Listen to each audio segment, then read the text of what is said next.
الحمد لله كفى والصلاة والسلام على رسوله الكريم أما بعد أعوذ بالله من الشيطان الرجيم بسم الله الرحمن الرحيم ما كان محمد أبا أحد من رجالكم ولكن رسول الله وخاتم النبيين وكان الله بكل شيء عليما حقیقت کروں گا بیان دوستو چاہے مٹ جائے صبح میری دوستو جس زمین پر ختم نبوت کی توہین ہو گرنا پڑے کہیں آسمان دوستو حضرات اب اچھی طرح جانتے ہیں کہ اللہ تبارک و تعالی نے بے شمار مخلوقات کو پیدا کیا ہے لیکن ان میں سب سے افضل علماء انسان کو پیدا کیا ہے اور یہ سلسلہ حضرت آدم علیہ السلام سے شروع ہوا اور خاتم النبیین والمرسلین محمد عربی صلی اللہ علیہ وسلم پر ختم ہو گیا اور اللہ تعالیٰ نے نبوت کا تاج حضور النور محمد عربی صلی اللہ علیہ وسلم پر رکھا اور رہتی دنیا کے لوگوں کو بتا دیا کہ قیامت تک کوئی نبی نہیں آ سکتا۔ قرآن اعلان کرتا ہے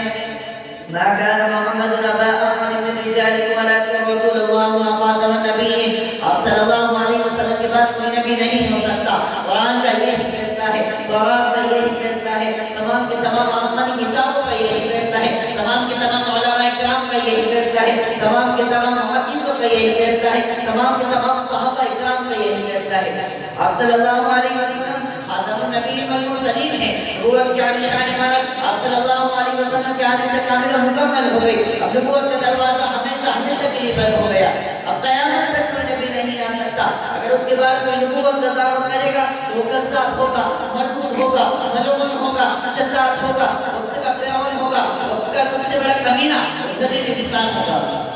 حضرات اب شاید کہ آپ سوچ رہے ہوں گے کہ جب قرآن کا یہی فیصلہ ہے، جب تورات کا یہی فیصلہ ہے، جب تمام کے تمام دھارمک کتابوں کا یہی فیصلہ ہے، جب تمام کے تمام مسلمانوں کا اتفاق ہے، جب تمام کے تمام صحابہ اکرام کا اجماع ہے، جب تمام کے تمام مسلمانوں کا اتفاق ہے کہ آپ صلی اللہ علیہ وسلم کے بعد کوئی نبی نہیں ہو سکتا، آپ صلی اللہ علیہ وسلم کے بعد کون مردود انسان ہوگا، کون ملعون انسان ہوگا، کون جہنم کا خواہشمند انسان ہوگا جو اپنے آپ کو نبی ہونے کا دعویٰ کرے گا۔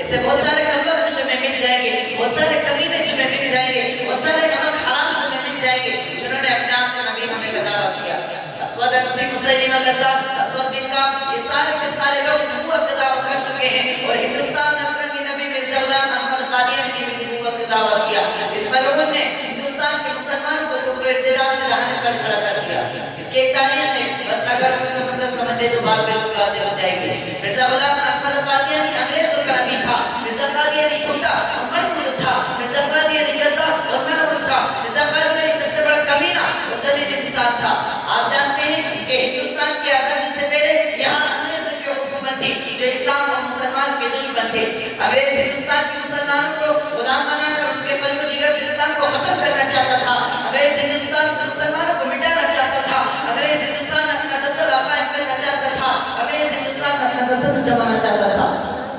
انگریز مجبور تھا مسلمانوں سے ٹکرانے کے لیے، ان قبیلوں کے پاس اتنی ہمت نہیں تھی، مسلمانوں سے مقابلہ کرنے کے لیے ان قبیلوں کے پاس اتنی طاقت نہیں تھی، اس لیے انہوں نے سوچا کہ مسلمانوں سے ٹکرانے کے لیے، مسلمانوں سے مقابلہ کرنے کے لیے ہمیں ایک نبی کی ضرورت پڑے گی جو نبوت کا دعویٰ کرے گا، لوگ اس کی مانیں گے، کہ وہ الہام اور وحی پیش کرے گا، لوگوں کو بتائے گا کہ جہاد ختم ہو چکا ہے۔ چنانچہ کم وقتوں نے، ان حرام زادوں نے، ان کمینوں نے، ان گولی چمڑی والے انگریز بھیڑیوں نے ایک سچے نبی کے مقابل ایک جھوٹے نبی کو کھڑا کیا، ایک بدکردار کو کھڑا کیا، ایک اندھے کو کھڑا کیا، ایک بہرے کو کھڑا کیا۔ یہ بات میں اپنی طرف سے نہیں کہتا، بلکہ ڈھائی ڈاکٹر کومن کی کتاب تاریخ رحم پر لکھی گئی ہے۔ انگریز خود لکھتا ہے کہ اپنے جھوٹے نبی کی تلاش میں ہندوستان کی گلی گلی، گاؤں گاؤں، شہر شہر کا چکر لگایا، لیکن نبوت کے دعوے کے لیے کوئی مسلمان تیار نہیں ہوا اور کہنے لگے کہ نبوت تو دور کی بات ہے، جب اس کے بارے میں سوچتا ہوں تو کب کبھی سی آ جاتی ہے، خوف سے میرے جموں کو آنے لگتا ہے، کیونکہ نبوت کا مقام بڑا اونچا مقام ہے،